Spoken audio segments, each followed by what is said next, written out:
Good morning, good afternoon, good evening. Welcome to Emergency Management Associates, coming to you from the Area Command, 392 miles west of Kitty Hawk Beach, North Carolina. We want to welcome everybody to our show tonight.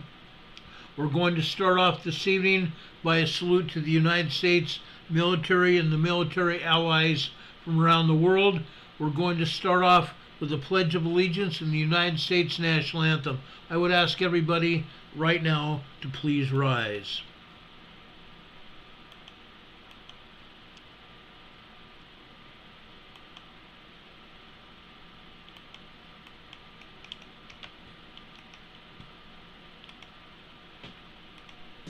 I pledge allegiance to the flag of the United States of America and to the republic for which it stands, one nation, under God, indivisible, with liberty and justice for all. Now would you make welcome straight from Washington, D.C., the United States Army Corps Quartet. Yeah.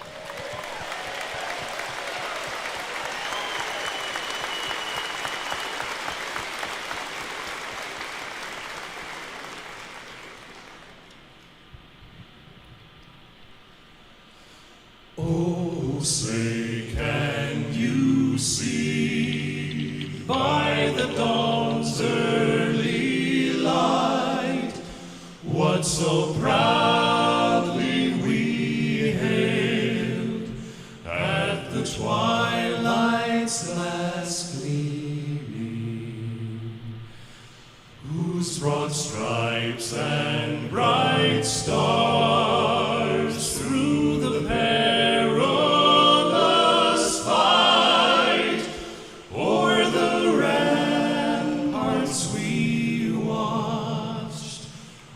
so gallantly streaming, and the rocket's red glare, the bombs bursting in air, gave proof through the night that our flag was still there.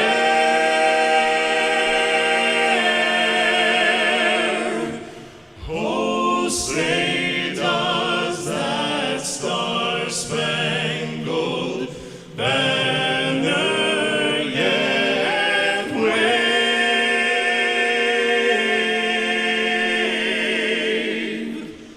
o'er the land of the free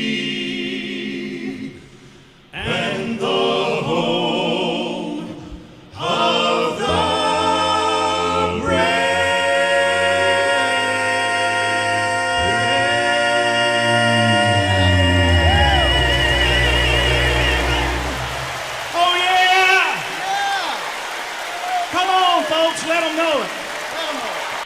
America's finest, the United States Army Barbershop Quartet, performing at the Barbershop Quartet Convention in 2015. The hosts of the Barbershop Quartet Convention gave us the Pledge of Allegiance, and of course, the Army Barbershop Quartet gave us the beautiful rendition of the nation's national anthem. I wish we could play the national anthem of all of our allies. We don't have all that music, and we may do that as a special presentation at some point in time. But we want to thank all of our military around the world, as well as our allied military men and women around the world. God bless them all. May they all return home safely after their tours of duty end. God bless you. God bless America. Thank you so much for your service. Folks, we have a lot to talk about tonight. First off, we had a major earthquake in the Philippines. A 7.2 earthquake hit just south of Mindanao, Philippines early this morning, 3:14 a.m. Eastern Time, 10:14 p.m. Philippine time. Folks, this was a major earthquake, 7.2. The United States Geological Survey downgraded it to a 6.7, a full half magnitude downgrade. Now, folks, how do I know that? I've been doing a lot of research literally all day long to give you the information today. A major 7.2 earthquake hit. Okay, it jolted Sarangani, Davao Occidental on Friday. Today, the Philippine Institute of Volcanology and Seismology, that you all will probably see on the internet as PHIVOLCS, 5 volts, PHIVOLCS. It's volcanology and seismology put together there. They reported that the quake struck at 10:14 p.m., 3:14 a.m. Eastern Time. It had a preliminary magnitude of 7.2. Again, it was downgraded by USGS to a 6.7. The earthquake was centered off the southern coast of Mindanao, Philippines, about 17 miles southwest of Burias and about 65 miles southeast of Coronadal, 37 miles deep. People said it could be felt throughout the entire region, and moderate to heavy damage is expected. Now, they did have damage there. Okay, they had a lot of damage. This is damage to a roadway where boulders and a large amount of dirt fell onto a roadway, cracking the roadway when the heavy boulders hit it. That was just part of the damage. Another place is a mall over in Davao City, Philippines. Davao City is the city closest to the bay there in the Philippines. Now, the Philippine Seismic Network said it hit at a depth of 10 kilometers, but now they've measured it at 34 miles deep. They're expecting even more damage and aftershocks. There have been 65 aftershocks ranging in size of 1.5 tremors all the way up to 6.7 earthquake. 65 aftershocks. A radio station, DZRH, said that the earthquake intensity was destructive, so they would expect damage. The quake intensity level was 8. The quake was felt at intensity level 8 in the municipality of Cline, Sarangani, as well as in General Santos City, South Cotabato. NOAA, the National Oceanographic and Atmospheric Administration, said the Tsunami Warning Center released a statement based on all available data. There is and was no tsunami threat from this earthquake. This will be the only statement that is going to be released unless another event comes up with additional data and the data is received and the situation advisory changes. Had there been a tsunami threat from this earthquake, advisories could have been issued for Hawaii, the United States, the Canadian West Coast, as well as other governments in the Pacific Ring of Fire. For clarification, for everybody that's new to this channel, tsunamis are giant waves caused by earthquakes or volcanic eruptions under the sea. Out in the depths of the ocean, tsunami waves do not dramatically increase in height, but as the waves travel inland, they build up to higher and higher heights as the depth of the ocean decreases. According to the National Oceanic and Atmospheric Administration, the speed of the tsunami waves depend on ocean depth, rather than the distance from the source of the wave. The tsunami waves may travel as fast as a jet plane over deep waters. Remember this, tsunami waves may travel as fast as a jet plane over deep waters, only slowing down when they reach shallower waters. While tsunamis are often referred to as tidal waves, this name is discouraged by the oceanographers because tides have little to do with giant waves. The location, depth, and movement and the intensity is associated with the particular earthquake. And this particular earthquake was not enough to trigger a tsunami wave from this quake. It was close enough to land where it did not generate a tsunami wave. I want to be very emphatic about that. There have been people all over the internet that are waiting for a tsunami wave that never was going to happen. And the agency said it was not going to happen. Okay? I want to make it very clear what happened with this earthquake. Okay? I want to make it very clear. Second, President Biden, we talked about this last night. The United States House of Representatives and the Senate put out a continuing resolution, and they gave it to President Biden to sign. President Biden signed the stopgap bill that would temporarily fund the government agencies until early next year. Otherwise, they would have had a shutdown last night at midnight Eastern Time. This avoided that government shutdown for now.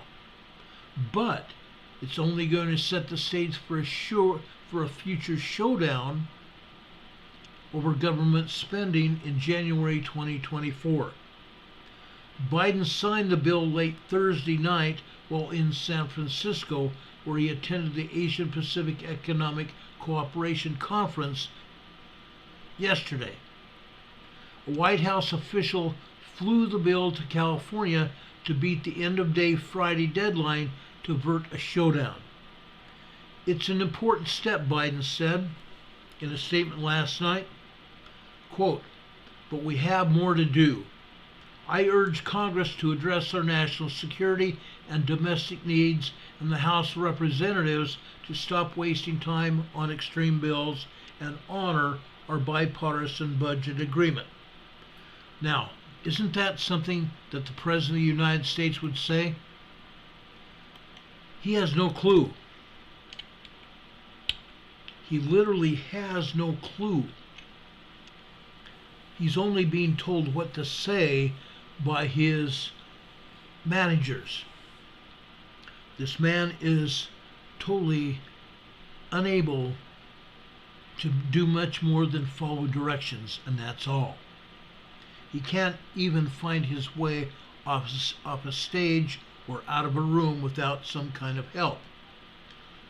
Governments throughout the world are laughing at him. Laughing at him because he's not able to do the job, which is just bad. It's just very, very bad. Okay?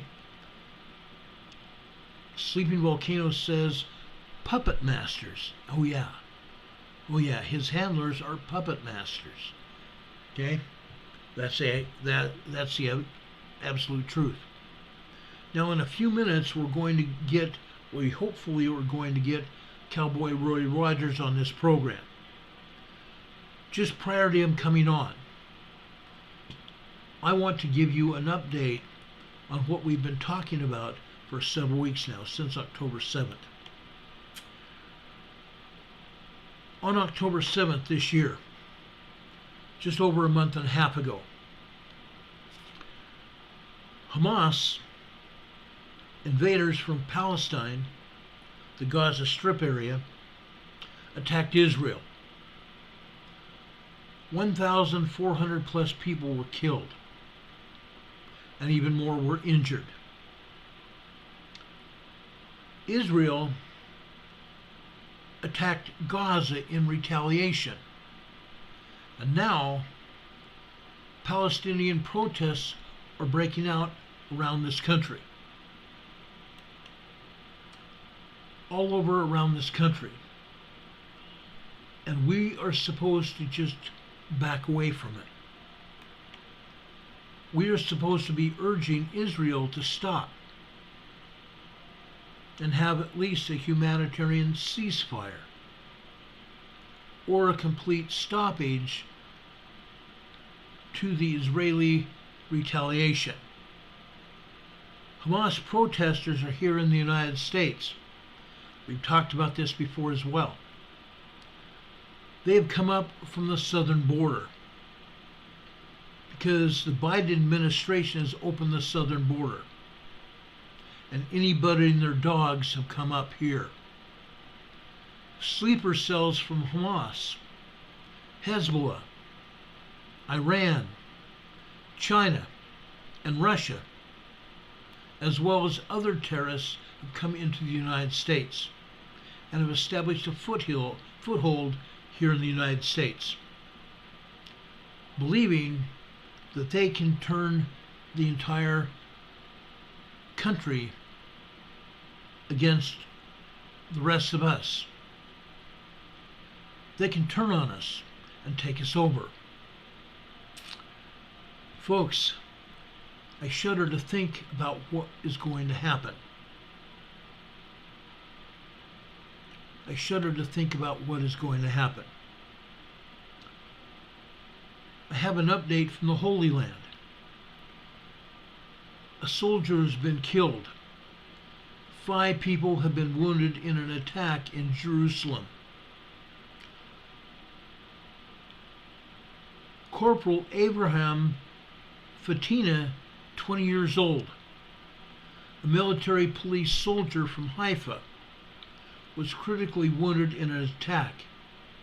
Later, he succumbed to his wounds at Jerusalem Sherei Sadak Medical Center. One of the victims of the attack said that the doors of a white Skoda sedan opened fire, with each gunman shooting at a different direction, and security forces quickly returning fire. Sherei Sadak Hospital and Hadassah Hospital each said that they received 3 people with gunshot wounds.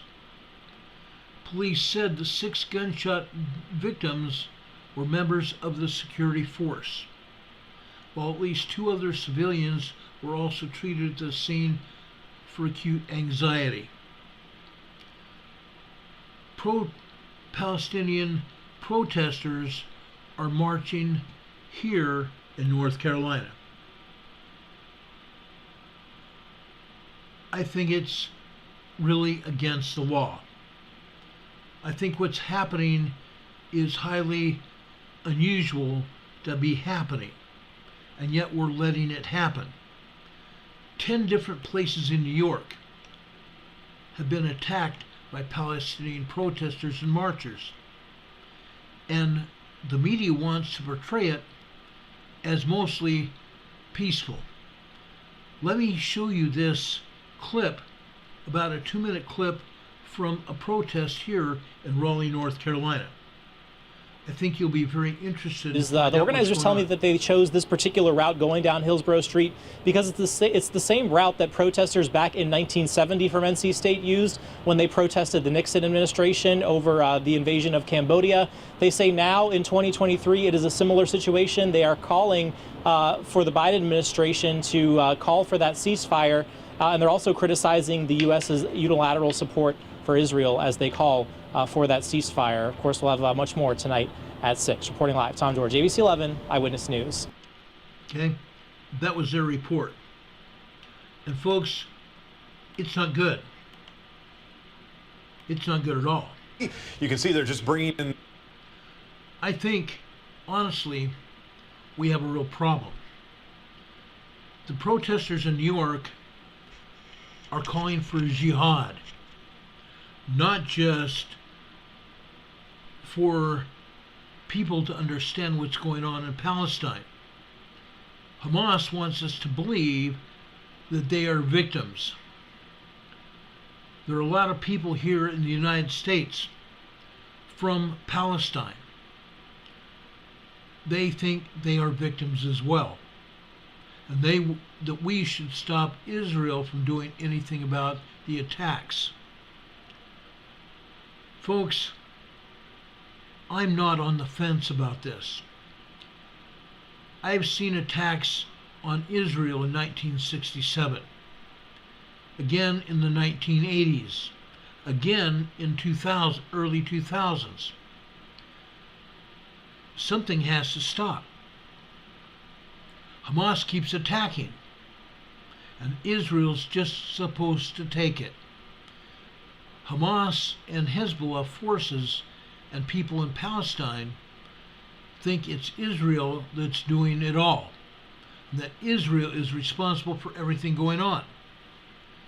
The only time something is going on is when Hamas and Hezbollah get together and decide to come after Israel. Now, some people may believe that I'm forcing religion down everybody's throat. I am not. I believe that Israel is a chosen land. There's a reason that the United States government under President Trump moved the capital of Israel to Jerusalem. There's a reason. God picked Israel for the people of Israel to gather. The 10 tribes from all 4 corners of the world. That's what's happened. And now, the forces of evil, in my book, in my opinion, are now attacking the children of Israel once again. And I do believe it's all biblical. Now, I'm going to try to bring in Cowboy Roy Rogers. We both have a lot to say about this. Let me try to bring him in here. Okay? If you guys just stand by for just a minute, I'm going to try to bring him in here, and he and I can both talk with you about what's going on.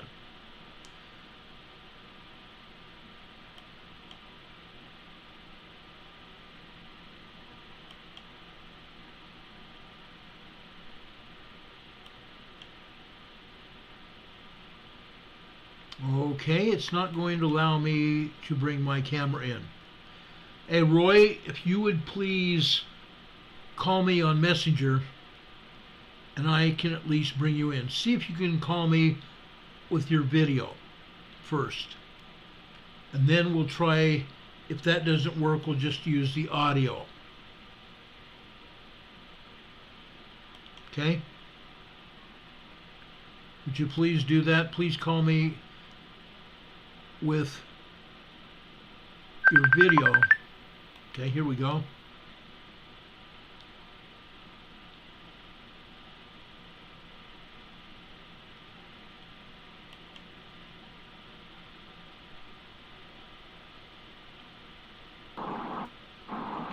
Okay, guys, I've got Cowboy Roy Rogers here.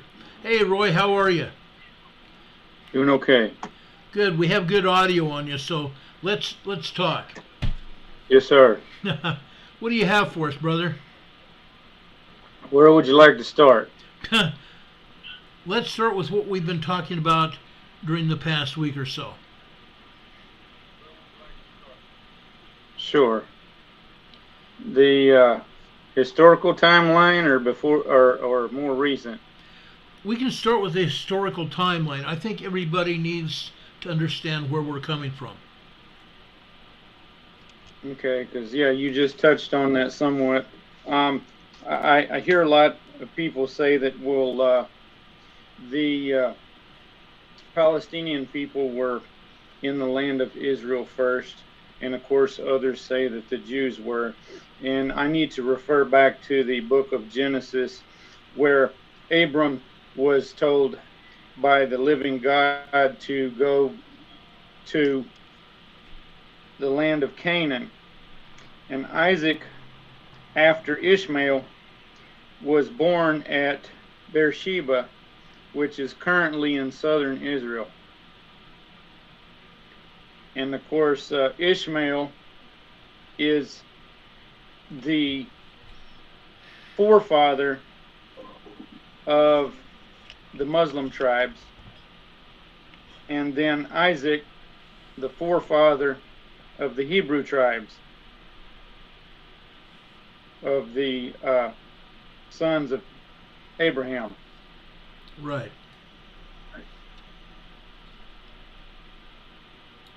Then, of course, excuse me, of the lineage there, King David made Jerusalem the capital of Judah, which later by the Romans and then the British was called Palestine. The Romans actually called it Syria Palestina. And then, of course, in 1948, the British helped the Jewish to move into the Zionist Jews to move into the land and start calling it Israel.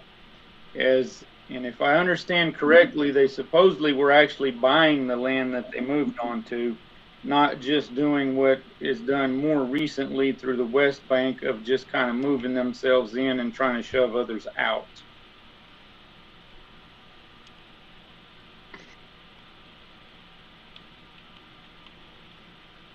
We have seen this happening for a long, long time. And you bringing up the history here is very important to understand. If we don't understand this history, we don't have anything. The Jews were given this, the Jewish Israeli people were given this land. It was theirs by inheritance from the Lord.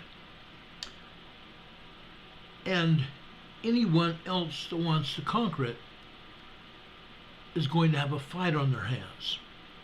And I believe it's going to be a holy war, not just Islam, but a holy war with the Lord.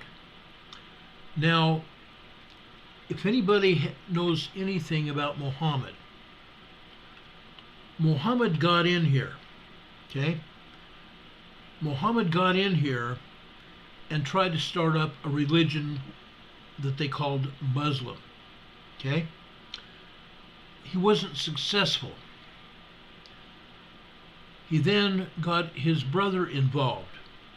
And it wasn't until he got his brother involved that it even took off any way possible. It had a struggle throughout history. So the Muslim faith, as they call it, started out as just that, a faith. Because Muhammad wanted to install himself as a prophet. And that's what he said he was. There was no real history behind it. If anyone has gone to the Torah and read, you can find out more of the history. But quite honestly, it wasn't the Israelites. Jerusalem was not given to Muhammad. It was given to the Israelites. Okay? And then it's been a constant battle. A constant battle since the early, even 1950s. And I believe it's going to be a constant battle now for a good long time. Roy, what do you think? Yes, I agree. I do need to correct myself, like you said. Ishmael was the son of Abraham and Hagar, who was given to Abraham, or Abram originally, as a gift from the Pharaoh of Egypt at that time. He's the forefather of the Arabs, not the Muslim faith, and certainly not the Islamic religion.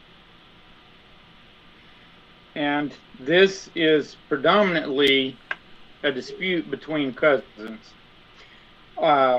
In my, which I've covered a little more in depth on my video last night here, but on my Israel-Palestine playlist on my channel, amongst those videos starting of the history, there's one where people actually took the archaeology finds, took DNA samples from that, and compared them to modern Jews in Israel as well as modern Palestinians.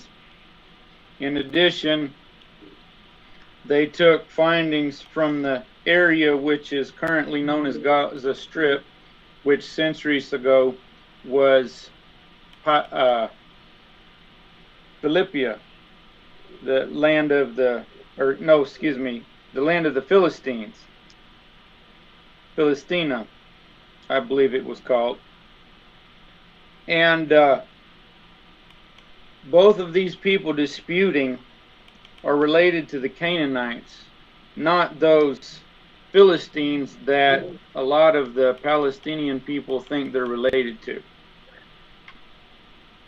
So this is why I say not only is it as far back as the sons of Abraham, but even through DNA matching, they are found to be from the Canaanites instead of completely different people. And so what they're fighting over, as you stated, is that their faith beliefs in its idealism. The other thing is minerals, crude oil, natural gas, it's resources as well, including the resource of the land itself and proposals made by Israel. Yeah. This has been going on for hundreds of years, guys. Hundreds of years. Thousands, well, I would say even 1,000 years. This has gone back a great deal of time. Space Force Al in the chat here has said Muhammad was invented because the Arabs did not want to follow the brother, the Jews, and they were brothers. One a wild man. Absolutely. Absolutely. And I don't believe that everybody understands exactly what's going on. And that's the problem. Most people don't understand it. They don't get it. And so they tend to side with people that they don't understand. People that are not common in our country, in our world. Not just in the United States, but, for example, countries in Europe. I'm talking England, I'm talking Sweden, Norway, Denmark. I'm talking Finland, Germany, Austria, Switzerland, Romania even. Yes, Scandinavia had introduced themselves to Muslimism, Islamic religion, or Islamic terror, because Islamic people moved into southeastern Sweden, into a town called Malmö, and immediately started arguing, causing problems with the police, burning down buildings, burning down apartment complexes, burning people down, literally. I've been hearing stories from people I know in southeastern Sweden, in Malmö, where they light people on fire while they're alive. We've seen that here in the United States as well. We've seen it all over the world. They believe they have a righteous war. I don't believe it has anything to do with righteousness at all. It has to do with literally evil. And I will have a lot of people that come after me about my last statement. But I hold to that. I hold to that. Go ahead with what you want to talk about here. I think it's important. Okay. you mentioned the assaults on people and how they think they're allowed this in the Old Testament, and therefore in the Torah, because basically that's what the Old Testament is. There is scripture that states eye for an eye, tooth for a tooth. Yeah. And those who follow Jesus Christ must remember that's not how he taught. That's not the example he set. And that's part of the reason of the greater disputes possibly between the Jews, but of course not all of them. I've got to remind that recently the IDF have been assaulting non-Zionist Jews, speaking up and stating that they need a ceasefire in truly peaceful manners. But on the resources and so forth, they're off the coast of Gaza Strip, like much of the area there. There is crude oil and natural gas available that they may be wanting to make use of for themselves. And of course, I'm sure Israel may be glad to have access to that. But I've seen some recent videos, and more since the first one I saw, someone claiming, oh, well, they're trying to implement the Ben Gurion Canal. Well, Ben Gurion was their first prime minister when they started Israel as a country. And so it's named after him, a proposal that was investigated in 1963 that I showed last night.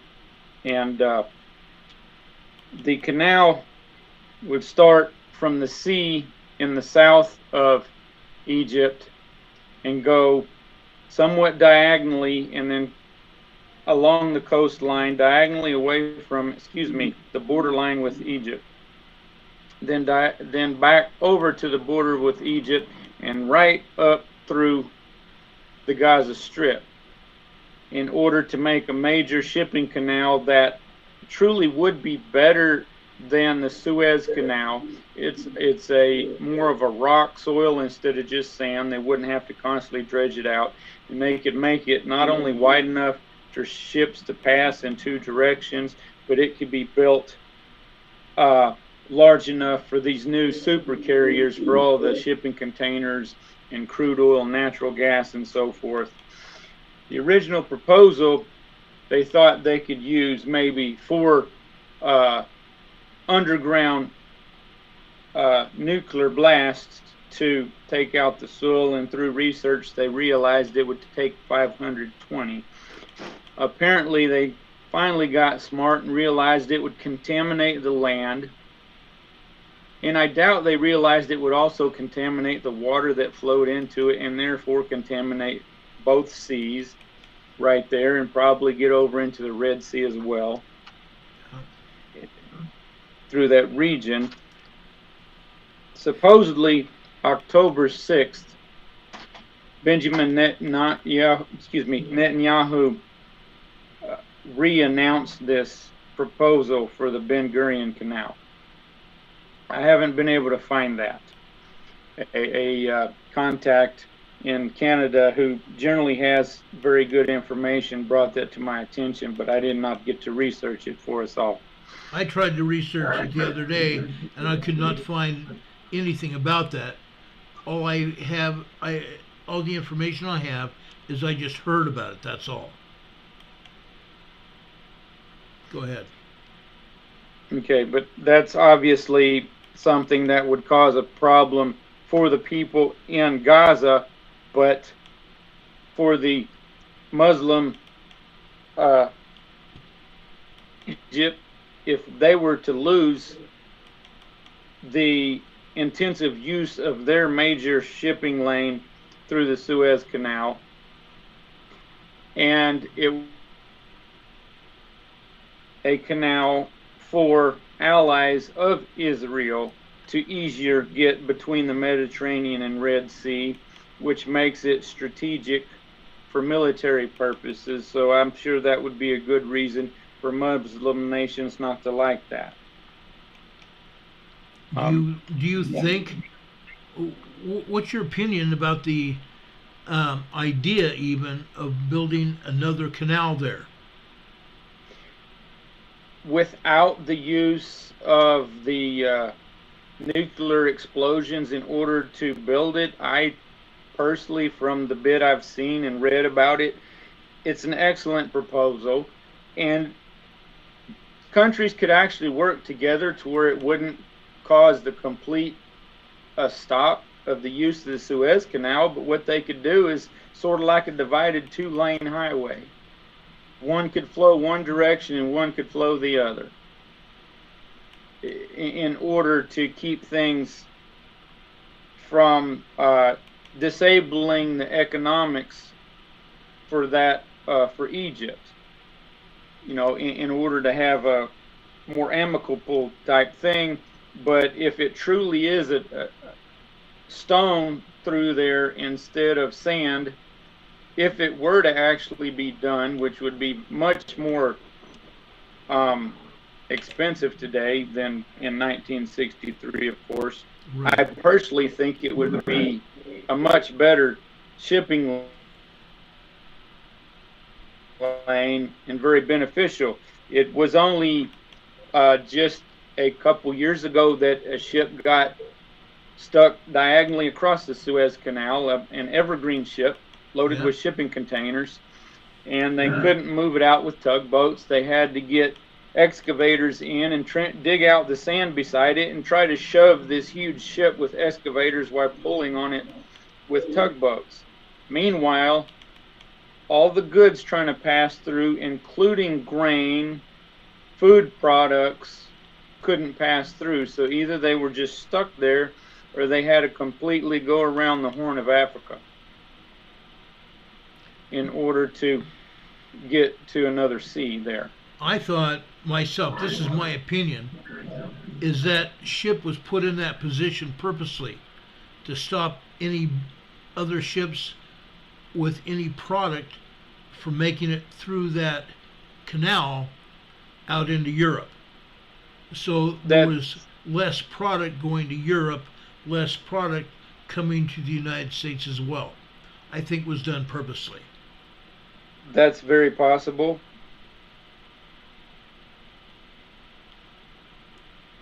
Go ahead. That's very possible. I can agree with that thought. I do recall hearing some rather wild claims that it was intentionally stuck there in order to rescue people from within the shipping containers. I think, but of course, that came from very unreliable resources. Right. There's a lot of things going on that nobody even understands, and I think that might have been part of it. I think that might have been part of it. And yet we don't have any real proof that that was what happened. Yes, sir, I agree. But what is going on now is completely, literally, almost another 1967 war, although the 67 war lasted only 3 days.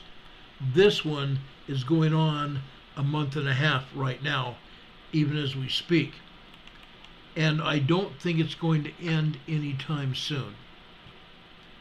There's so much going on. I agree with you on that. What do you think is going to happen, Roy? As a whole, I can say because of modern prophets, I do not believe that this and the situation in Ukraine together, or any others together, will lead up into a full third global conflict. I also don't think that it will lead to the use of the same kind of equipment that I mentioned they wanted to make the canal with, right, by launching things at one another. But as you also mentioned, and as I did a video on in August of 2022, the sleeper cells throughout our country, the information I provided was just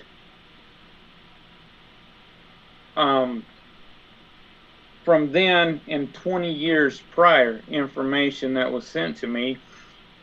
So even on the day I recorded that, how many more were there across the country? We've had in the past, when it was publicly announced that our U.S. electric grid is quite vulnerable to the point that if 9 substations were struck and disabled, that it could knock out our entire grid. And this was brought to the attention of one of the head of the Iranian military or their leadership there a number of years ago, that Greg Allison has brought to attention numerous times on his channels. Right. That their response was that, well, we already have 20 substations and plants targeted with boots on the ground here in the USA. Right. So as you said, they're already here. Then we've had these folks in Afghanistan that were supposed to be our allies given a list to the Taliban by our military under our noble, whatever you want to call them, in the White House. And of course the Taliban got to pick and choose who actually on that list was sent on the airplanes here and to Europe, of which later ended up here also. Then, and meanwhile, we received reports of intensive more fire and so forth going on, you know, most likely removing the list of people within the city and sending who they want.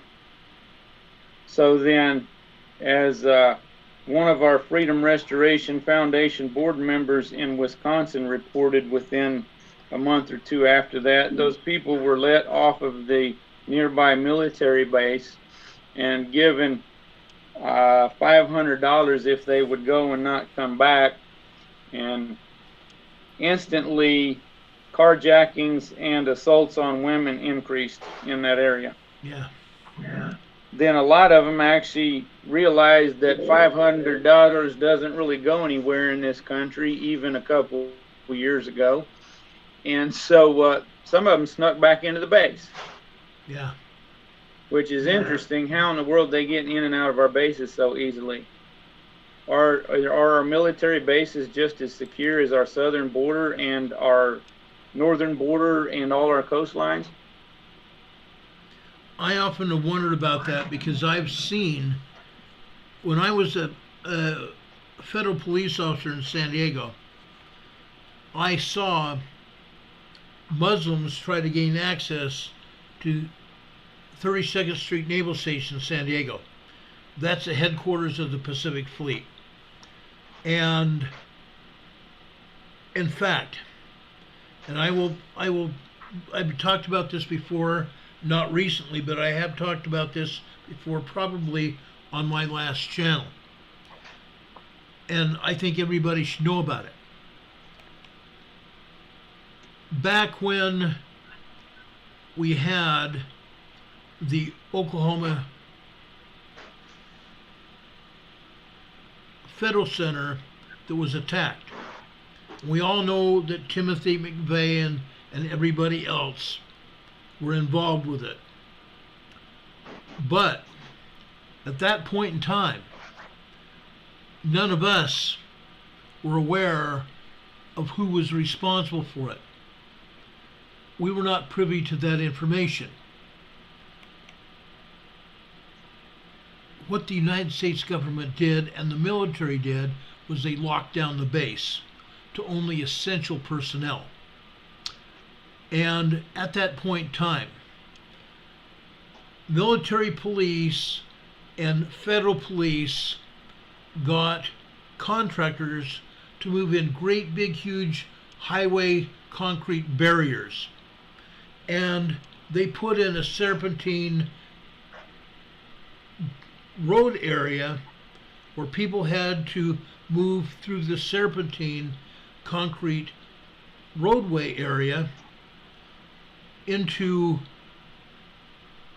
a movable arm that the sentries at the gates of the base could lower and only allow one vehicle in at a time.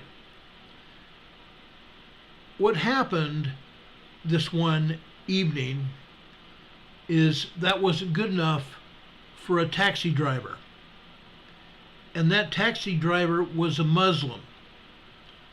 And he decided he was going to run the sentry gate.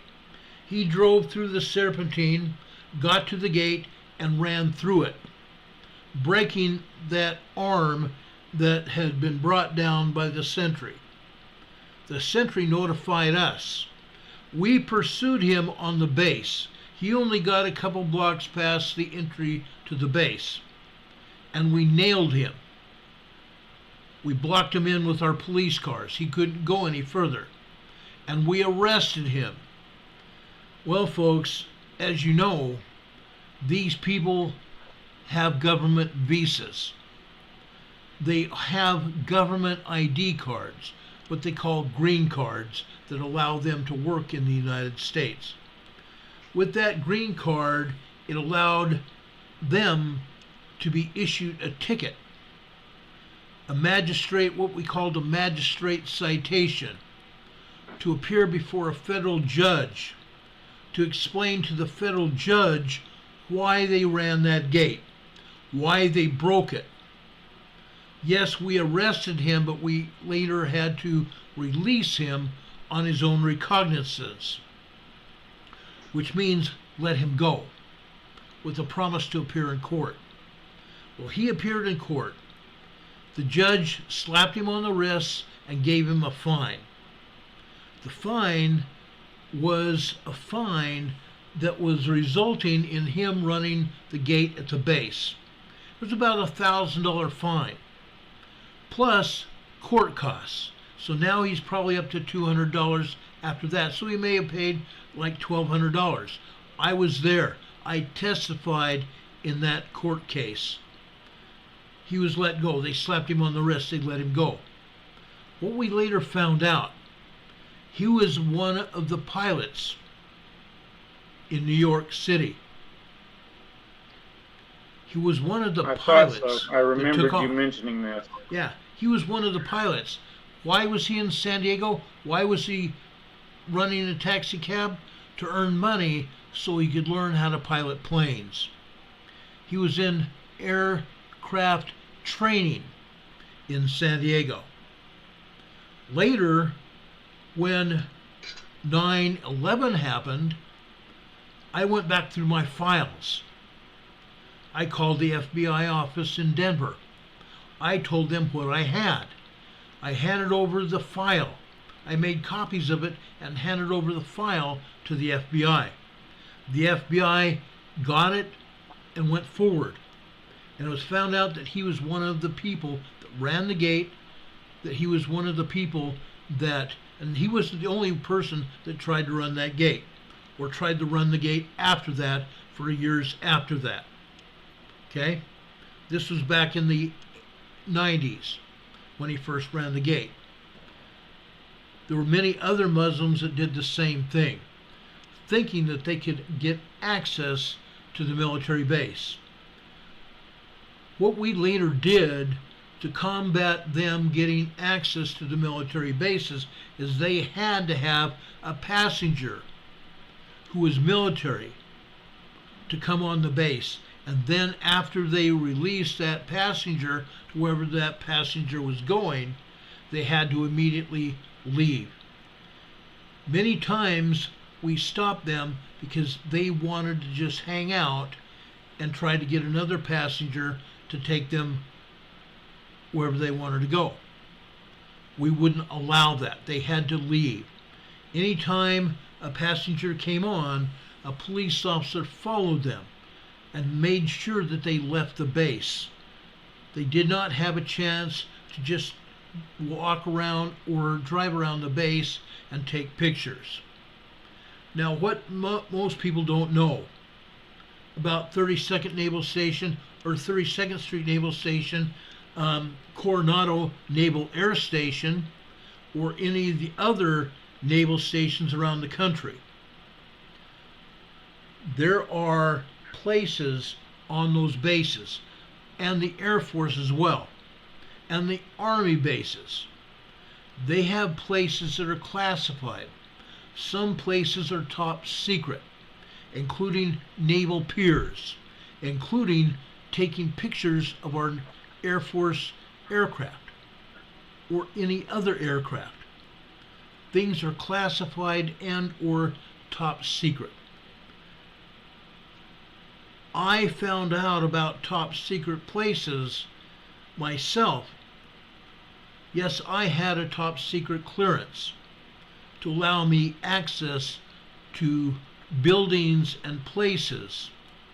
And I found out about some top secret places only because alarms were set off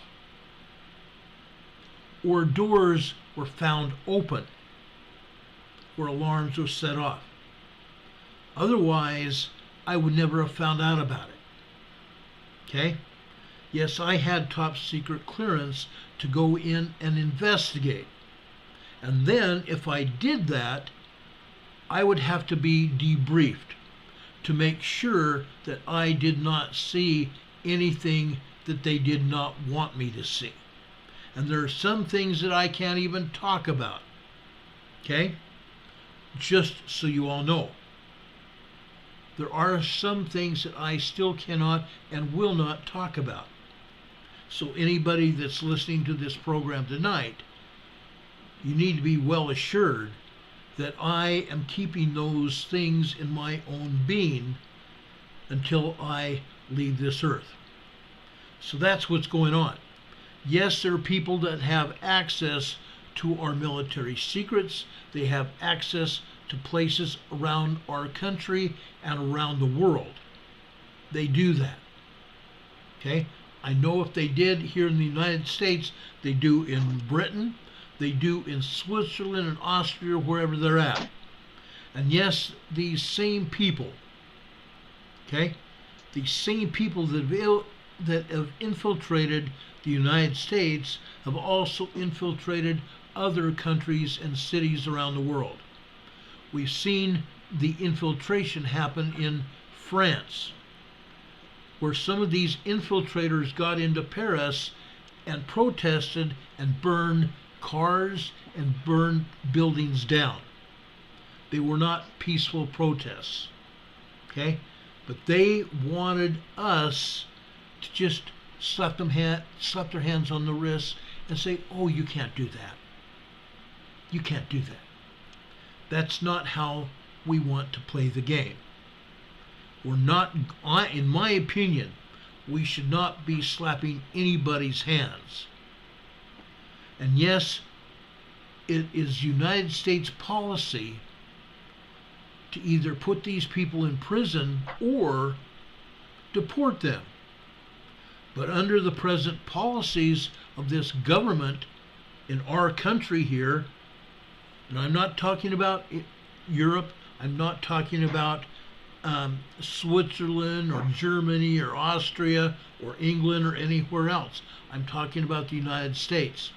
It's our policy to slap their hands, deport them, and probably within 3 to 7 days they will be back.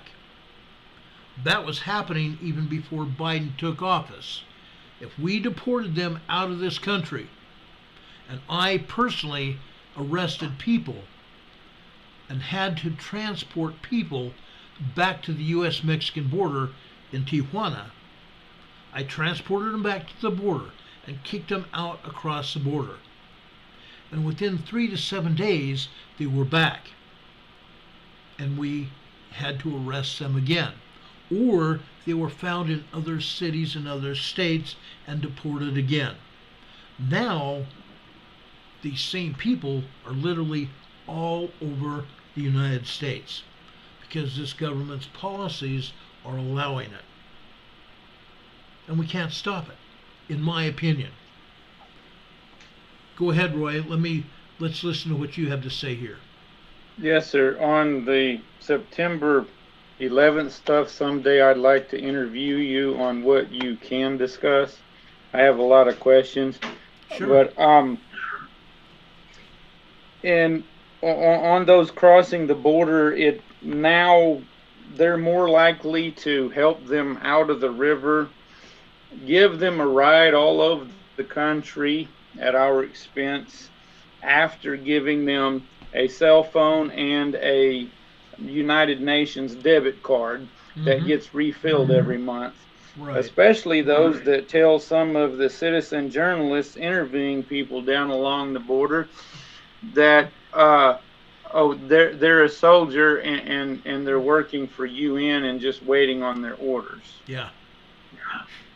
I didn't see the full video, but I saw a very concerned citizen in Tennessee discussing what he saw and addressed to his local law enforcement, and they didn't want to listen. Yeah. It's true. Law They didn't enforcement won't believe listen. And he showed them the video that he was referring to, as well as one or two others. Back to the 7th of October, there's been more questions about what happened there. And apparently in 2014, Israel may have ended for their Israel Defense Force their Hannibal Directive, but I do need to bring to attention, because some people claim that they have video footage of Apache helicopters being used to attempt to stop the Gazans, the Hamas individuals, from kidnapping the citizens that were predominantly, quite likely, either enlisted or recently, had previously been enlisted IDF soldiers, since pretty much they have a policy that everyone must serve for at least 1 year at a certain age. Right. But it could use some more investigation to find out whether or not that's factual, because there's a large chance that their own military harmed more of their own citizens than what they helped at the outdoor concert there. Right. And there is a video near the end of my playlist that was put out by Al Jazeera, which I will include, are often one-sided, but it does include footage of a few different situations that are listed in the Wikipedia for the Hannibal Directive when you look it up, which, just like if you wiki the Ben Gurion Canal, both of those will provide links to whatever articles, and even a PDF with the original documentation and map of the proposed canal. Yeah. You yesterday brought to attention the people on the bridge there in San Francisco, and then today the protesters, the mostly peaceful protesters in North Carolina and all across the country here. Today I came across a video claiming and showing the founder and head of Code Pink along with her billionaire husband, and supposedly Code Pink are paying these protesters to take their action instead of the normal George Soros or someone like him doing it instead. Right.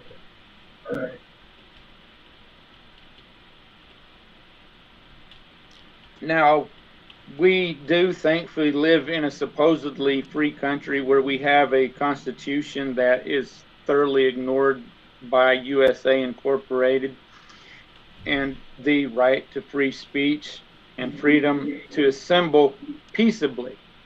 And that's the key that they are ignoring, and that most of our attorney generals and so forth are ignoring, and the prosecutors and so forth are ignoring, even if the law enforcement attempt to bother to do their job. Yeah. That those people are not peacefully protesting if they're defacing monuments and climbing all over them and trying to tear them down and such, not like this.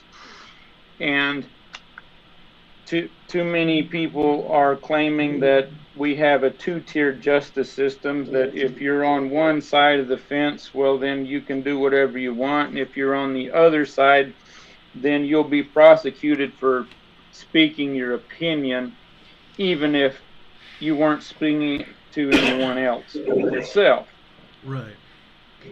And we're seeing now more evidence of this through ongoing trials that are occurring in this country, and different presidents being able to have documents, and one was not allowed to do it when he was vice president, and he did it anyway, but they don't care about that. And then this other one here, well, he legally had documents and was working with the National Archive to get what they asked returned to them. And of course, he's under complete scrutiny because he stands against not only those within this country, but against the globalists who don't like human beings. Right. And earlier I mentioned the difference between, I don't know the different Jews. It's the Zionist Jews that come with the ideal to move, back to Mount Zion, back to Israel. And yes, I agree, that is the land that was promised to them. I can't go along with the ideal of just pushing people out, because we kind of have something going on here in our country where we got the border wide open and all these people are being invited in, and we're expected to take care of them at our expense, those of us that bother to work hard every day and pay into taxes to a government that is spending so many trillions of dollars per year that our income tax isn't going to cover the interest to the Federal Reserve illegitimate situation there and the rest of the global bankers. So some states, or cities anyway, as well as in Canada as well, are recommending that citizens open up their homes to these people who hiked and waded and took rafts across borders, and take them in and take care of them. After who invited them? Not the hard-working citizens that can barely feed themselves. No, these politicians who get on stage and say, well, no, don't come, even after they rolled out the red carpet to them, and at the very same time are sending our tax dollars to United Nations, who is complicit in human trafficking through UNICEF. And by giving money to these people, United Nations is the organization that passed out the t-shirts that said, "Joe, let me in," and told the people in the Mexican border towns exactly when and where to wear those t-shirts. Right. And the times to come through the border too. And like I say, I have a friend that I'm very concerned about, him and his family in Jerusalem, Israel. And together we have a chat group with a group of scientists and researchers that you've been in touch with, and I want to bring this to attention to everyone. They were doing earthquake warnings for the Mediterranean and Gran Canaria. One of the individuals is on an island in the Mediterranean. One of them that actually invited me to assist is within the islands of Great Britain over there. And the rest of them are in the Muslim countries of the Middle East and Northern Africa. And we have all worked together for years. And we're still in touch. And even though they had different idealisms, different faiths, and occasionally we've asked questions regarding that occasionally, generally not, because we're concentrating on seismic activity, natural events, and so forth. But these people from all these different countries can work together for the better of millions of people throughout their entire region. One of the individuals in that chat is actually in British Columbia, Canada. He joined in to assist as well and to provide the information from his research. So we're all of different upbringings, different idealisms, different faiths, at least 3 different faiths, and quite likely numerous different denominations of such. Personally, I'm a non-denominational Christian because I won't tie myself to any specific doctrine that's not the scripture itself. They can all work together the same way that, say, the astronauts and cosmonauts and other scientists work together on an International Space Station, all cooped up for how many months or whatever at a time. It's the leaders that won't try to work together and don't want to. They're too busy either patting each other's pockets and patting each other on the back and then turn around accusing each other of things which may or may not be true. Yeah.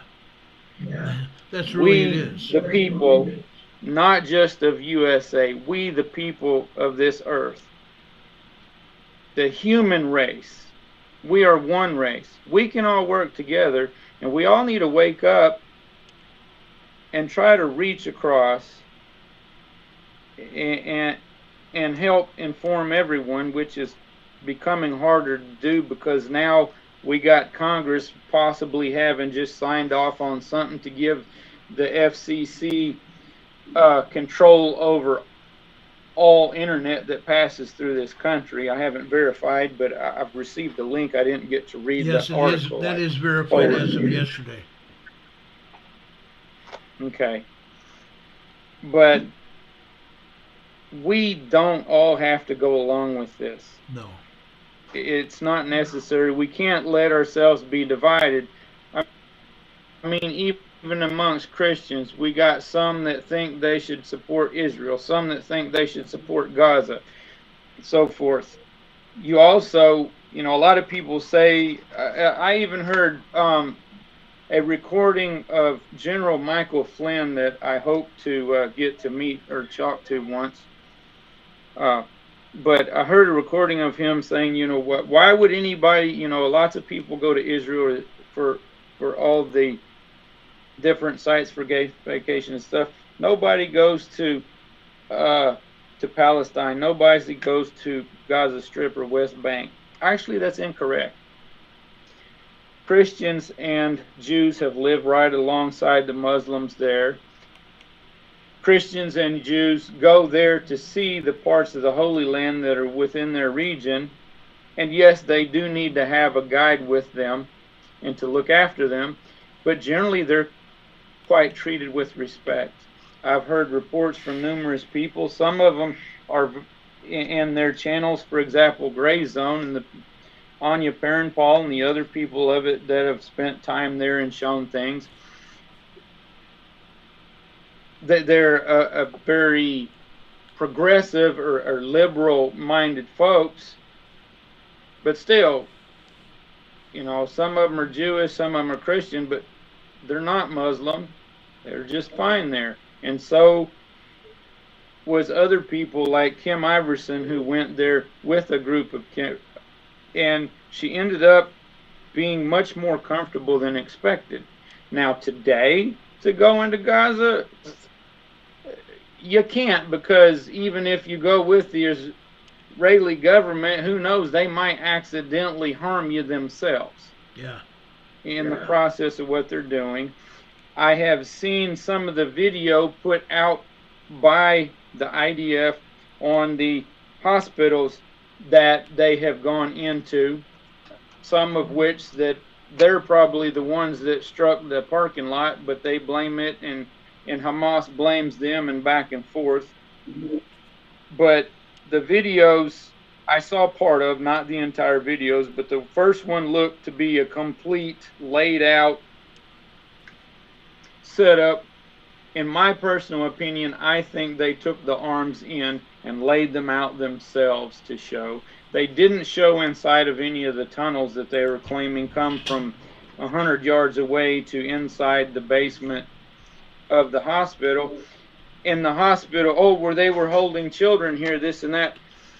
The walls were painted for the children and everything. There was stuff left over. Most likely, in my personal opinion, they were having to use the basement of the hospital for the infants for a better chance that they would be safe under everyday missile strikes. The second hospital, they showed stuff, and they had to go back and repost the video that they put on Twitter, because in the end of it, the laptop that they were showing had a picture of an IDF young lady soldier. So they blocked that out, and then people had commented on other stuff they noticed about the laptop. It most likely belonged to IDF. In my opinion, there's a high chance that all the arms that were brought in did also, because they were stuck behind a MRI machine. Well, of course, there was no electricity in that hospital, but if that MRI machine had been turned on, all those arms would have flew up in the air and attached to it, because they're all made of metal. Right. And me personally, if I was in a situation like that, would I be leaving all my defense devices behind? Oh, no. No, sir. Unless they're completely broke and useless, no. As a matter of fact, if somebody else dropped theirs, I'd be trying to take it with me if I could haul them, just in case mine broke. My point is, throughout all media, not just mainstream misinformation, most things are misleading. Somehow we need to get closer to the truth. I have asked for information to be sent to me from some folks that I mentioned. I haven't received any, and I keep digging, and I try not to look just at a, say, conservative side of the stuff. I'm trying to look from all the way around, and that's why I'm speaking with you, and that's why I uploaded my video last night, because who's benefiting from this battle there? Israel's being harmed, and their citizens armed by little rockets and so forth. Gaza is being obliterated by missiles. Maybe Israel will get control of more of the land like they want. What are they going to do with it after they destroyed it? Bulldoze it all and build a smart city? Or are they going to, use it for the natural resources or a canal or whatever? Yes, we all have a God-given right to self-defense, but who's instigating the need for that defense? The coming in through a border and attacking civilians is absolutely wrong and uncalled for. If you got an issue with the military and you are a military, then okay, go to the military. If somebody comes busting in your door, stop them. Yeah. Don't let them harm you if it's a direct, legitimate threat to your life and so forth as that. But I'm struggling to see what's the root cause of things and what's truly occurring. And personally, I can't support either side of that, because when it comes down to it, it's the children. Yeah. And how many are being lost on one side of that than the other? Oh, well, you shot into my little bitty cage here that I live in and harm me, so I'm going to bust out of the cage and I'm going to harm your youth and your children and go busting in your homes. Okay, well then I'm going to turn around and come back and drop tons of steel on your head. Right. What is that solving? It doesn't solve a lot. I understand that the people in Israel have a right for safety, and Hamas and Hezbollah have been dropping in rockets into Israel, injuring and killing people. And this time the Israelis said, oh no, you're not going to continue this, and we're going to march in until you don't have any more rockets available, and you won't have. The problem is that the other Islamic nations that back Hamas and Hezbollah and the other splinter groups from Iran, they have all the weapons, and they're going to continue to funnel them into either the Gaza Strip or Israel. They're going to continue to try to attack the children of Israel. I don't think it's going to stop. I agree. This is only going, I believe this may slow it down. I don't believe it's going to stop. Israel has now marched into Lebanon to destroy their munitions. They have marched into Syria. They have marched into Turkey. They have marched over into Egypt. And they're going to continue to march until at least the idea of being attacked is eliminated, at least for now. I don't think it's going to be over. I could be wrong. But I only see what's going on in our own United States. What's happened in Israel? Hezbollah and Hamas dug tunnels into Israel.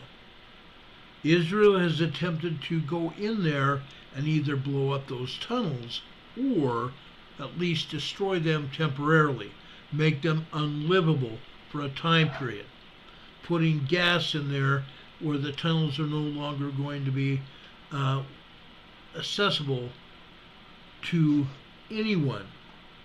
And it doesn't matter whether they have gas masks or anything else. It's not going to be accessible to anybody. But these people are going to find a way around it. They found a way around it here in the United States. They got a politician to let them in. I believe the same thing is going to continue. This is a great war. This is a huge war, and I do not think it's over. Iran has missiles to attack Israel. Whether we eliminate the missiles down in the Gaza Strip or Lebanon or Egypt or Yemen or wherever, I don't believe it's going to stop, because Iran has to be eliminated to stop it. But who's backing Iran? Russia. If we attack Iran in the least little bit, Russia's going to attack us. We have China over in the Pacific wanting to take Taiwan. For the first time in history, we have Xi Jinping, the Chinese president, in San Francisco for the first time, putting up Chinese flags up and down the streets of San Francisco. That's never before happened. It hasn't happened in New York.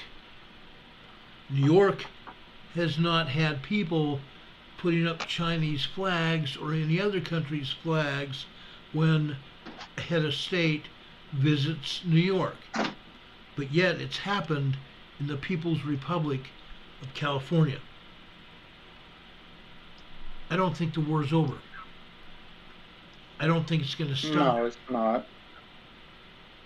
Today there was a meeting in Iran in-person meeting with one of the Hamas leaders who was requesting assistance, and they will be continuing to provide munitions, but they said, as of this morning at least, that they will not be entering Israel themselves or doing any direct action against Israel themselves at this time. So at least that's a little bit helpful.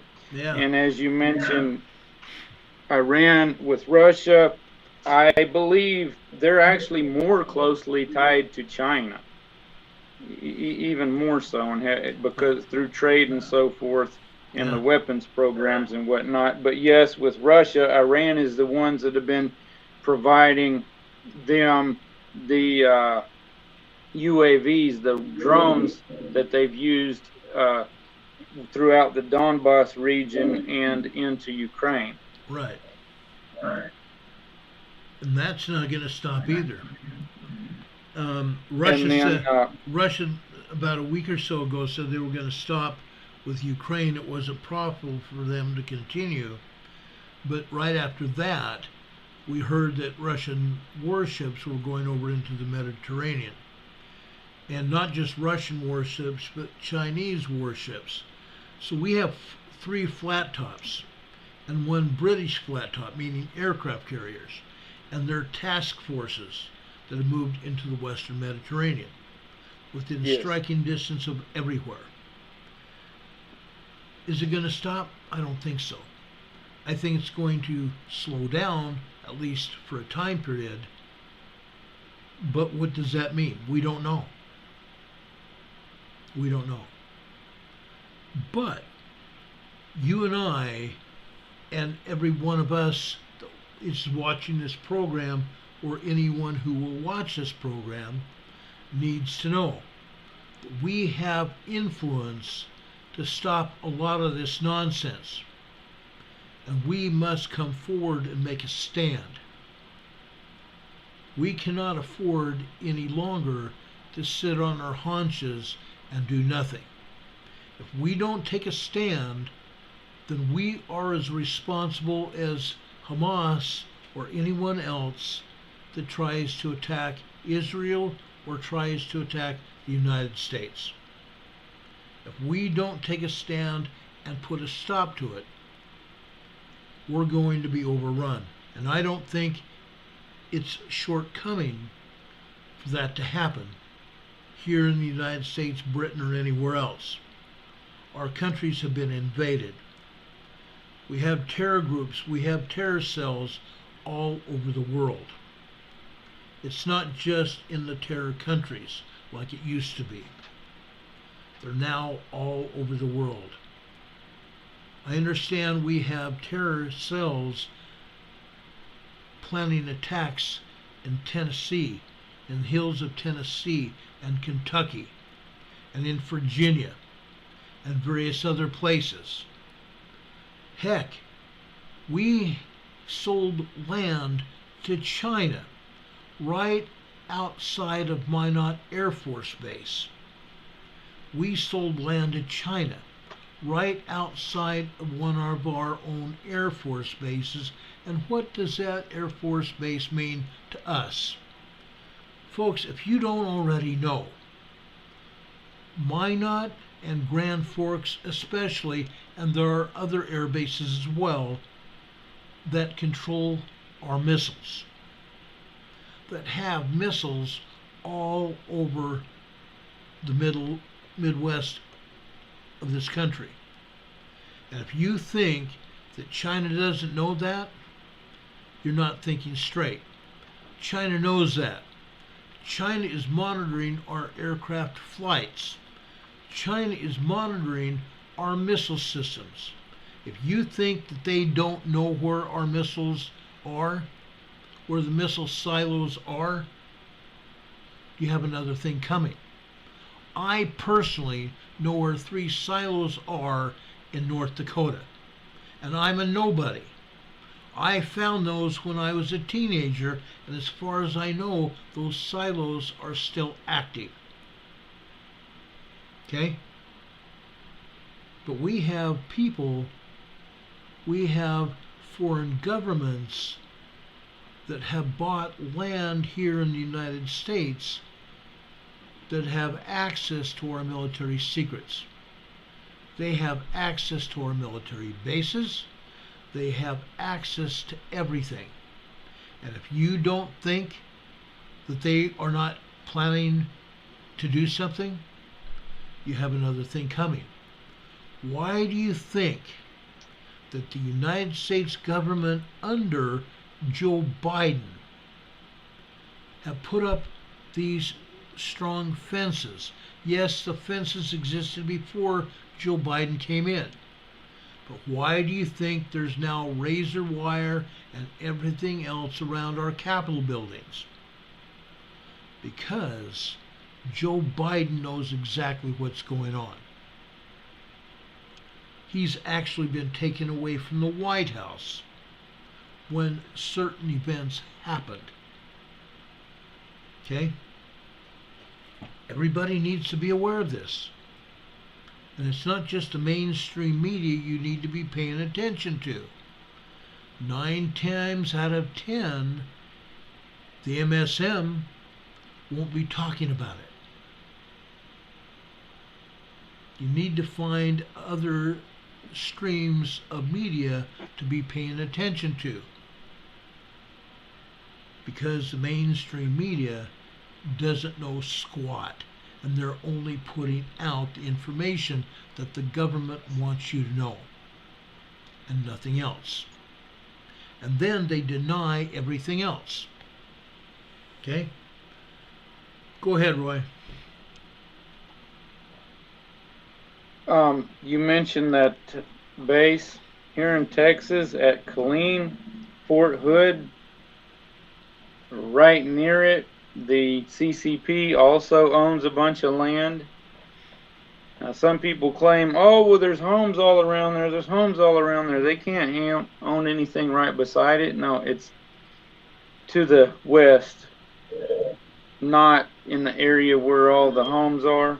And ever since they got that land, there's been more strange situations going on there, including one soldier who got a hold of a arm when he wasn't supposed to have it and used it on his fellow soldiers. Yeah. Because, of course, for some reason, probably even today, our MPs only have a sidearm and nothing else. And there's only a few of them on duty at a time. Right. And they've just got chain link fences. I mean, I occasionally pass a joint air base near me in this area, and it's not any more secure on the outer edge of it than some of the local regular little municipal airports. Yeah. It's true. It's true. As for them adding the razor wire and so forth, the fences around the Capitol and stuff, I personally, I think that may also be in part that they're afraid that the tax-paying citizens will finally wake up and realize what's being done to them, and they don't have any reason to be scared of us. Maybe they just should, actually go according to their oath to the Constitution instead of their oath to Satan or whatever it is. But on the southern border, they have CBP, U.S. Border Patrol, using bulldozers and wheel loaders or whatever to smash down and remove the razor wire that the state of Texas installed. Yeah. To try to protect our citizens alongside the river. Yeah, and Biden got them to do it. Biden told them, hey, you can't put up this razor wire, and he paid people to take it apart. Yes, the same administration that threatened to sue the state of Arizona for stacking up shipping containers along their border, but the state goofed up. They should have put it back off of the federal land and just cooperated with the property owners. Right. So at least the property owners could be more secure, and then state authorities could have run along on the federal land on the road that's there for the federal employees. Right. Incredible. And I tried to get it to the attention of some people there so they could pass it on if they hadn't already thought of it. It just, I just shake my head. some of this stuff I don't know what to think. All as I know is there's a bunch of people in office that are anti-American, and then there's a bunch of that group that appear to be anti-human. Yep. That's true. Their actions show it. Yeah. Hey, Roy, before we get out of here, I just wanted to have you tell everybody how they can become a part of the Freedom Foundation. FreedomRestorationFoundation.org is our website. Currently, it's behind on updates because the gentleman who was our web manager passed away, but it's still got extensive good information on there. There are action alerts that are for the electric grid that always need attention, and for the used uranium fuel cells outside the nuclear power plants under little sheet metal buildings that are much more vulnerable than the uranium inside the thick containment of the nuclear plant itself. And then on the Action Center page, if you scroll down past the action alerts and you know, see which ones you think you also need to speak up about, near the bottom is the links to contact whoever represents you at state, U.S. level, your senators, House representatives, and everyone else, as well as recommendations how you can speak to them if you call, or how write a letter, email, or so forth. That helps a lot.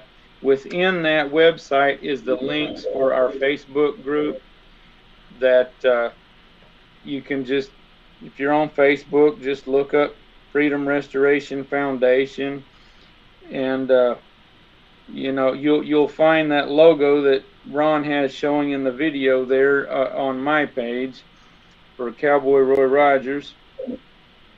And my YouTube channel, that's its name. That's my CRR News and Clues, trying to give you clues, not just bad news. But we also have a group in MeWe, and I wish all of our members within Facebook, as well as whoever else, would move to MeWe at least as a backup, because it's a much better platform. It works a little bit similar, but you can actually speak your educated opinion. You can actually post links to factual scientific data. Yeah. And I've never been harassed there like I have on Facebook. I've never been threatened just because I happen to live north of this southern border, or because my ancestors 170 years ago came from Europe or something, by people who don't bother to educate themselves by doing a little studying about things that really occur within this land. I believe in this, guys. And you might come across some things you don't want to see, but most people, they're pretty conservative. And like I said, it's a form of a backup. I know, Ron, you're on there. Yes. And you're in our groups on both platforms. We do have a couple of our foundation board members that are on Telegram. I'm not on it, and that's probably why there's not a group set on it, because I built the groups. I was later elected the VP of Operations. I try to keep up with those. I write the action alerts of information that's needed. And if there's major legislation that needs attention, anybody can try to get it to me through the different platforms, especially if you're able to provide additional information. And I'll get it written up and post it all over social media in a form that you can reshare, and to try to help make everyone aware. Gregory Allison is the president and founder. His main YouTube channel is Green Greg's. A lot of you may be familiar. He also has Galactic Greg's because he's a rocket scientist, so stuff related to his work is predominantly on that channel.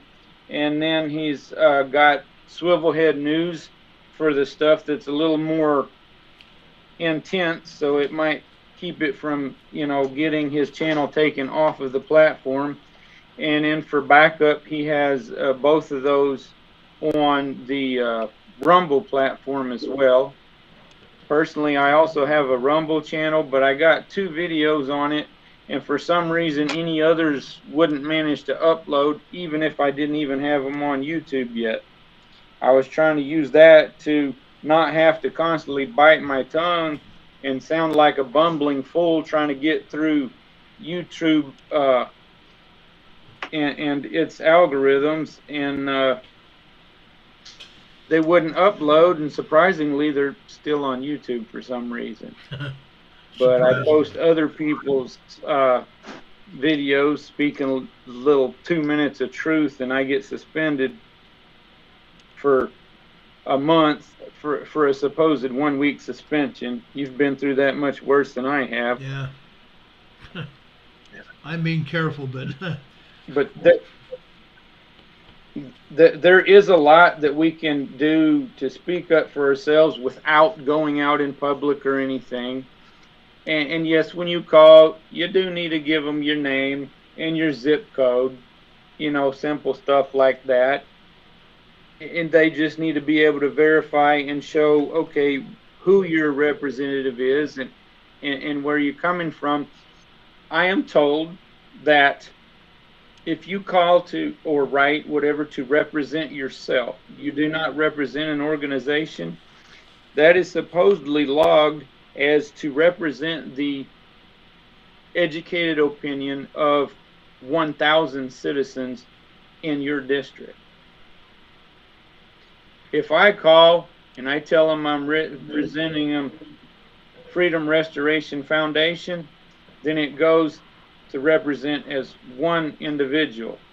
And if a bunch of other individuals tell them that they're representing our foundation, they may list all that together as just one individual. So keep that in mind.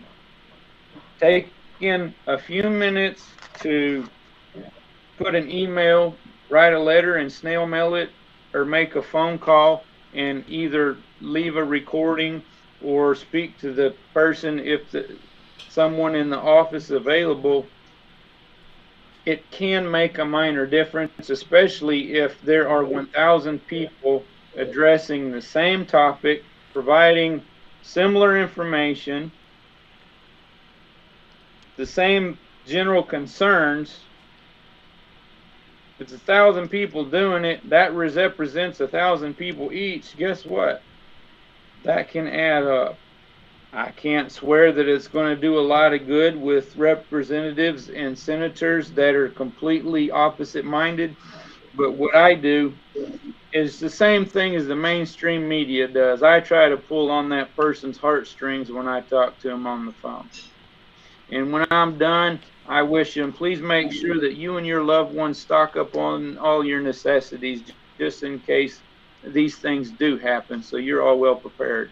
I show them that not only do I care about myself and whatever issue, how it's going to affect me, I let them know I'm concerned about them and their well-being.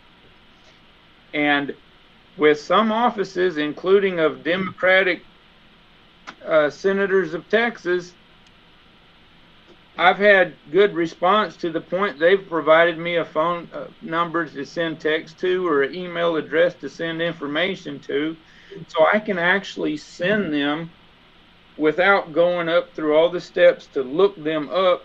I can send them the links to the information regarding what I'm talking about. For example, I tell them, look, please work to secure Texas electric grid because U.S. Congress has known what to do about it for over a decade.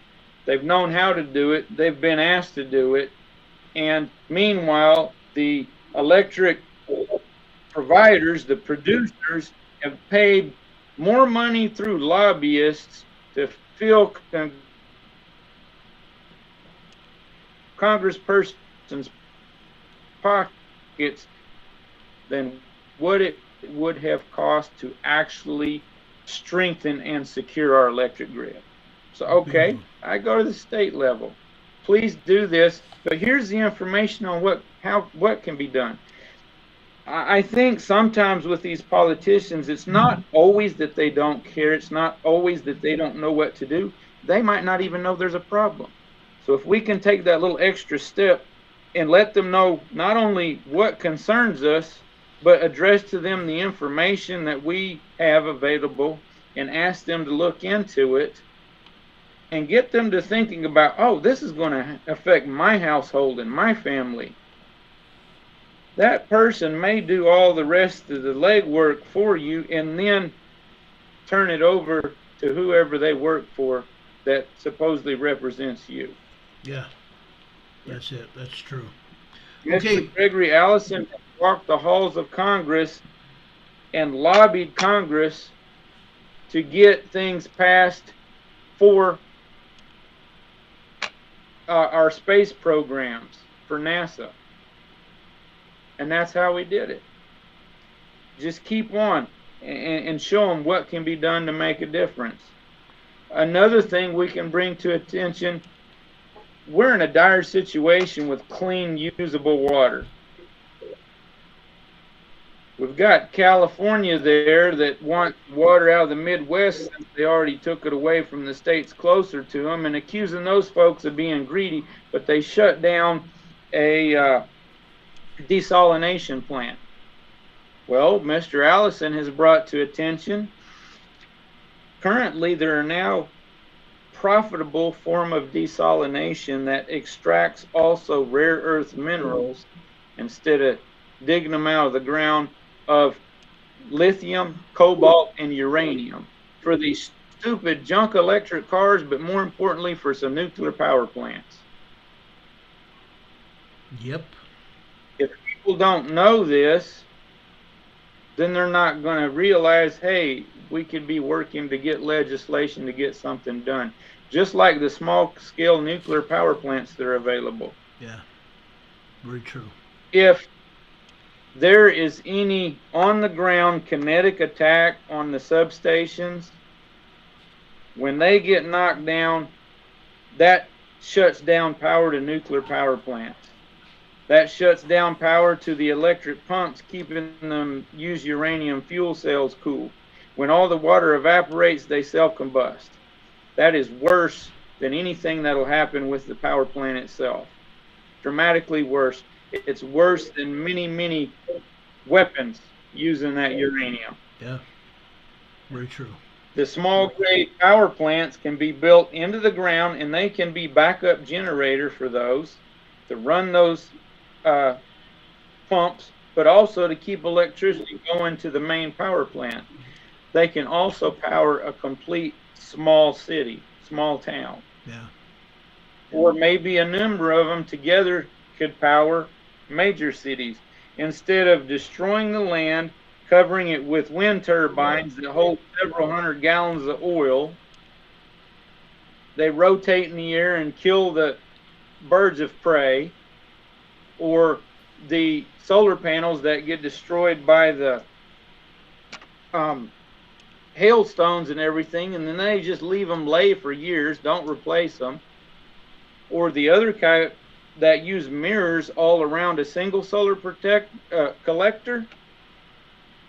When birds fly in between the solar collector and all those mirrors pointing at it, they're killed. That's like a pot.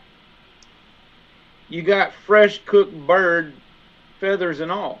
Yeah. And supposedly this is green energy. The same things that they're using sonar to figure out where to put wind turbines out in the oceans. And before they ever start blasting and trying to put in places to anchor and build those turbines and have them putting off frequencies that affect the whales and throw off their migration, the sonar is throwing off the migration of the whales, and that's why white whales are dying. But are the animal activists speaking up? Nope. Because they're more concerned about that so-called green energy. For more information on that stuff, the best resource is Heartland Institute on YouTube and other Facebook and stuff, and their Stopping Socialism TV channel. They have numerous websites. Each one of their employees sets up different websites and so forth. And I have put a long ago on Facebook, but on my community tab of YouTube should be all those links. There is so much that if we know what it is, we can speak up for ourselves. That's right. Just like we can contact U.S. Congress and give them our opinion of how our tax dollars are being used. Ukraine, Israel, they're sending money to Hamas also. Yeah. Yes, they are. At the very same time. So they're funding both sides of a conflict, just like the global bankers always loan to both sides of a conflict. And who benefits? All the politicians that are heavily invested into the companies that build all the equipment and armaments that come blasting out of that equipment. Right. All right, partner. That's who benefits. All right, partner. We appreciate you being on the air. Let's do this again. I would love to have you on the air at least once a month and talk about what we're talking about now and give us updates. That would be wonderful. I'd be glad to discuss other topics too. You know, I'm a gear, gym, and trucker. Yeah, I'd be glad to help people realize how we can all work safer on the roads or give updates on things related to it. My boss talks to a lot more truckers than I do. I have friends that are in the business that run cross country and so forth. And just, I'd be glad to try to get with you about once a month. Yeah, that'd be We're great. supposed to have foundation meetings once a month but Mr. Greg Allison is so busy he probably sleeps 2 hours a night. Yeah, I know. He's I've talked to currently him in a couple Arizona. times. He's good people. He's good people. Absolutely. Hey, we really appreciate you, Roy. Please don't hesitate to give me a jingle or send me an email or send me a text. I love hearing from you. I really do. It's great talking with you. I appreciate having you been on the show tonight. I know a lot of people here also appreciate and love you too. And thank you so much, my friend. We've got to get out of here. I've got a couple more things to do, but I want to thank you for being here. I want to also thank Andrew Golden, who gave us a $20 super chat here just a few minutes ago. We really appreciate that. I also want to thank a couple other people who sent us a letter and a card today we picked up in the mail. First off, we got a letter here and a good donation here from Lee, who is a former teacher. He's a retired 32-year career teacher, and he had 6th grade students for 32 years. He says, your program is a tremendous teaching effort. Coming from a teacher, I value that information. I highly value that information. 32 years as a teacher, and he's telling me that we're doing a good job here. He sent us a donation too. I appreciate that. Then our buddy NanoGaf sent me a card. I want to show you this. Okay? First off, you do so much. You do it well, and you do us so proud. I really appreciate that, NanoGaf. God bless you. Many of us here on this channel have seen NanoGaf on the channel. On the inside it says, you do know you're so awesome, right? And he says, Ron, thank you for you and the EMA family for all that you all are doing and being prepared. Thank you so much, NanoGaf. We appreciate it. God bless you for that. Lee, God bless you for your letter and donation, and please don't be a stranger. We appreciate cards and letters here, whether you have a donation for us or not.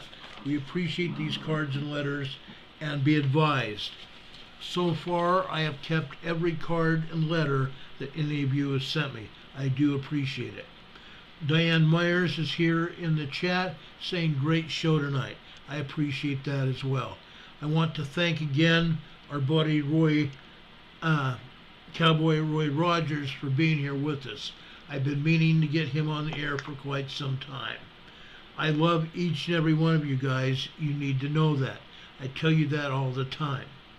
Now, before we get off the air, there's something else that I want to share with you. I try to leave you with a message every night that we're on the air. I'm going to leave you another message here in just a second. I want to show you this because I believe in it. My relationship with God is my number one focus. I know if I take care of that, God will take care of everything else. And I believe in that. I believe in my helping each one of you. God will not just bless you, but will also bless me for that effort. That's why I have come on this channel over 4.5 years ago, to develop a channel here to tell people about everything that's going on around them so everybody can be prepared. I've also told everybody, or taught everybody, how to be prepared, and we're going to continue to do that. Now, folks, what is going on in the Middle East is not going away. The protests are going on all over the country. These are not just friendly protests either. They're not peaceful. They're doing a lot of damage to our country. They're violating people's rights. They're destroying property. That's not called peaceful protest. If they're doing that in your community, I would urge each of you to also call your local leaders and tell them you're not a happy camper, and tell them to take action against these people, to have them arrested, and to make them pay time or money for the damage that they're doing. Now, God only knows our thoughts. He hears our prayers.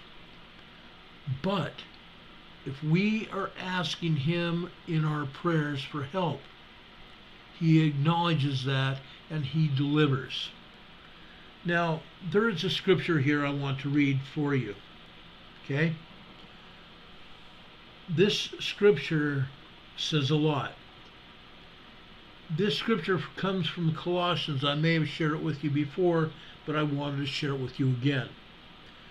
This is in Colossians chapter 3, verses 22 through 24.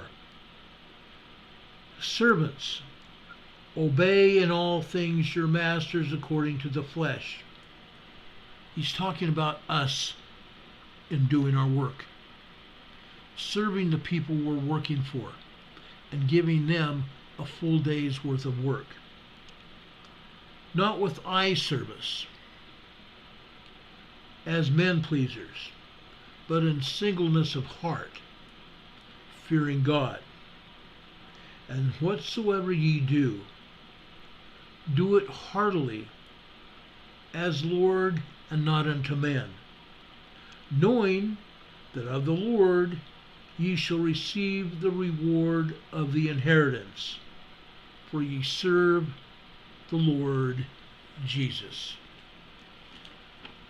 That says a lot. We need to serve the Lord. There's scripture that says when we serve our fellow man, we're only in the service of our God. That is true. Please, folks, let's be in the service of our fellow man, and let's be in the service of our God. Let's start focusing on our relationship with God. God is going to lead us out of where we're at. God is going to help us. I bear testimony of that. Now, folks, if anything else happens tonight, we'll be back here on the air to tell you about it as soon as the information becomes available. We will be taking tomorrow off unless something happens. We'll be back on the air Sunday afternoon about noon Eastern Time with another episode of our Sunday school class. It's called Come Follow Me, the Savior Said. We're going to finish up in Hebrews and go into Revelation.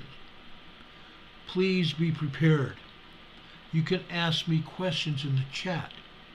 I will answer your questions. We will have a discussion about what the Lord expects of us and what we see happening in our towns, in our cities, in our countries. That's what this class is about. Serving God and becoming more prepared with what we know that God has for us. Again, I want to thank Cowboy Roy Rogers for being here with us. I want to thank each and every one of you for being here with us as well.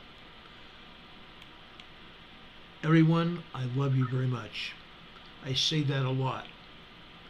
Every day I say that. There's a reason, and that's because I do. I would not be here without you. It wouldn't happen.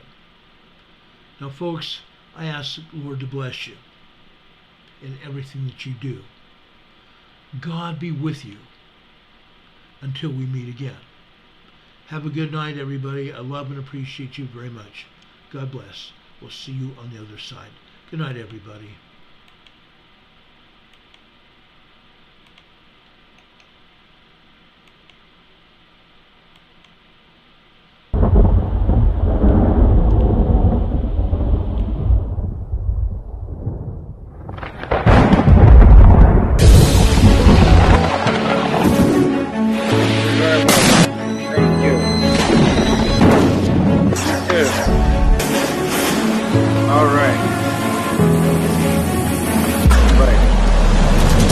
Thank you.